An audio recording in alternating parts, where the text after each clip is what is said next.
Assalamualaikum warahmatullahi wabarakatuh. Ketemu lagi dengan kami di channel kesayangan Anda. Nah, untuk teman-teman yang ingin ikut tes CPNS atau ikut P3K 2023 khususnya di Kementerian Agama. Nah, jadi saya langsung perlihatkan ya. Agama. Nah, ini dia Kementerian Agama. Kemudian kita pilih jenis formasi, teman-teman. Nah, disinilah yang saya ingin bagikan ke teman-teman. Sebelum kita pilih umum atau khusus, ada beberapa regulasi yang perlu kita perhatikan, teman-teman ya. Jadi khusus itu seperti apa, umum itu seperti apa. Nah, sesuai regulasinya, ada yang perlu kita perhatikan sebelum kita memilih di antara dua pilihan itu, pilih apa? Jalur khusus atau umum, teman-teman. Nah, jadi kapan kita salah klik, itu akan pada saat kita resume, tentu kita tidak bisa kembali lagi ke kolom sebelumnya, teman-teman ya. Jadi harus betul-betul diperhatikan apa-apa saja persyaratan yang perlu kita siapkan, teman-teman ya. Nah, jadi kriteria pelamar, poin 1 itu pelamar umum. Pelamar umum merupakan pelamar yang tidak termasuk dalam kriteria pelamar khusus. Jadi itu pelamar umum, teman-teman. Kemudian pelamar khusus, poin A, pelamar tenaga honorer kategori 2 atau K2 ya, merupakan pelamar terdaftar dalam pangkalan data database Excelon THK2 pada BKN dan melamar pada instansi pemerintah tempat bekerja saat mendaftar, teman-teman. Jadi contoh misalnya kuota sekolah A, kebetulan guru yang mau mendaftar di situ K2, kemudian yang ditempatinya adalah sekolah A juga ya. Nah, itu untuk pelamar khusus, teman-teman. Kemudian poin B-nya, pelamar tenaga non aparatur sipil atau non ASN, teman-teman ya, merupakan pegawai yang melamar pada instansi pemerintah tempat bekerja saat mendaftar dan memiliki pengalaman kerja paling sedikit 2 tahun, teman-teman ya. Jadi misalnya sekolah A ya, kemudian yang mendaftar itu mengajar di sekolah A ya.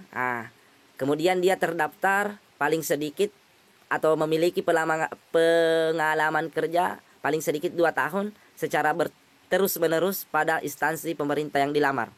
Jadi sekolah A, kemudian yang mau mendaftar adalah guru yang dari sekolah A itu, kemudian SK-nya aktif ya, aktif selama 2 tahun, tidak pernah berhenti ya. Tidak ada jedanya maksudnya. Itu kategori pelamar khusus. Nah, seperti itu. Kemudian di poin berikutnya, ini yang perlu juga kita perhatikan, teman-teman. Untuk jabatan fungsional selain dosen ya, di poin 10-nya bisa diperhatikan, teman-teman.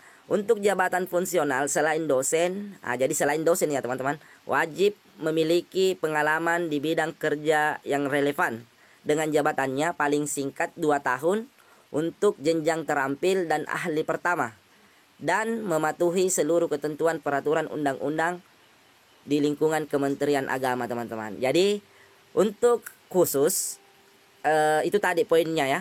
Dan persyaratan umumnya, persyaratan umum untuk jabatan fungsional dan ahli pertama itu harus memiliki pengalaman kerja ya di bidang kerja yang relevan dengan jabatannya paling singkat 2 tahun, teman-teman ya.